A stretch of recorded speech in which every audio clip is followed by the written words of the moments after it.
Sammy Hischer, I'm president of the KCFEA in Melbourne's Outer East. Yeah. The last election was fought on a platform of change. Next time, it's going to be having to defend Sure. Your achievements. How do you perceive this particular election to be fought on? You know, do you have any? Would you use the same methods? Would you have different emphasis? Yeah, I mean, every election is different, and you know, we work with many candidates. Some are fighting in open seats, which was Barack Obama's case. Some are trying to take out incumbents. Others are incumbents defending their seat, and in each case, there's strategic differences. I do think that one of the things about Barack Obama, going back to my point about authenticity, is that he spoke as much from the heart as he did from the head.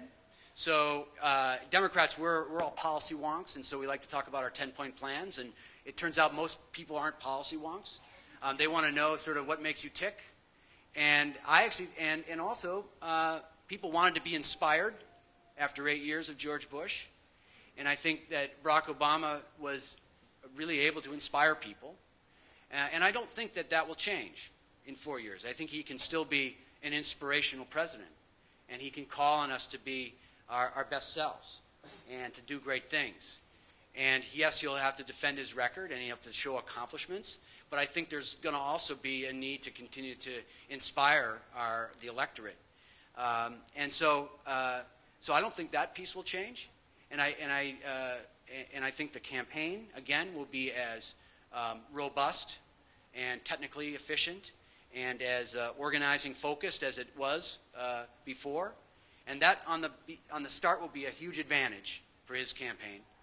I do think what happens to the economy, obviously, will have lots to do with the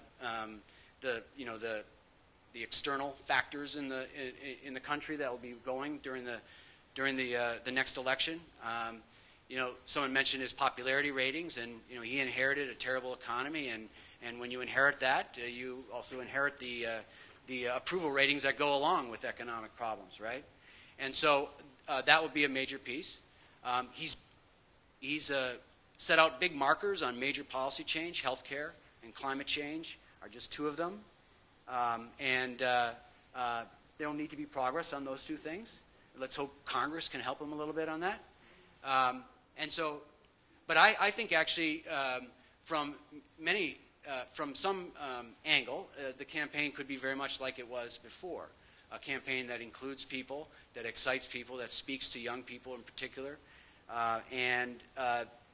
That would be a very powerful base to move off of. And of course, it will also depend on who's on the other side. And the Republicans now really have imploded, and they are down to a very small core of hardcore true believers.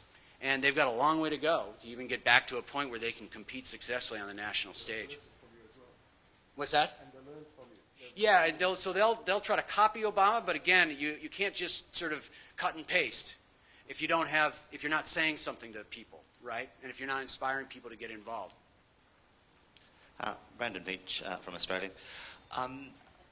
Presumably the techniques that you've used for Obama, the Republicans have as well. You're not telling us any great rocket science. Yeah.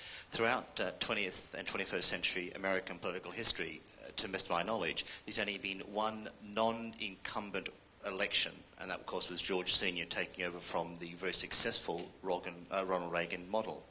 Do you think, to an extent, Obama's success was not so much his success in the main race against John McCain, but cutting through the field in the Democratic primaries, and that for any aspiring political candidate on either side, their great challenge is actually cutting through the team from their own side? You know, our elections in the U.S. are so long. This one went on 2 years, right? And the only plus about that 2-year-long election was that it helped Barack Obama grow into the presidency. So it was a great test for him, and he met that test, and it strengthened him. The thing about primary challenges and caucuses is that they're ripe for they're ripe to be taken by candidates who are good at organizing, because it's a smaller electorate, and you know, if you bring a base to your own base to a primary election, then you have an edge on your opponent, and that is how he beat Hillary Clinton. And he went to places that she ignored, which is a huge mistake on her part. And so because he invested in organizers when she didn't, he was very equipped to take that over. So, so that's what I have to say about the primary campaign. It was also a debate about change versus experience, and that was a debate that he won, that the country was ready for change. So I don't know if that answers your question, but you know, and he won't be challenged in 4 years. So, but as a progressive, we look at primaries as opportunities to change some of our leaders from sometime friends to champions, so that we have champions on our issues in Congress, as opposed to people who we have to rely on to do the right thing, and oftentimes they disappoint us. And so the model that Obama employed in the primary and caucus process is a roadmap for progressives who actually want to create a Congress that moves change along the lines that Obama is trying to do.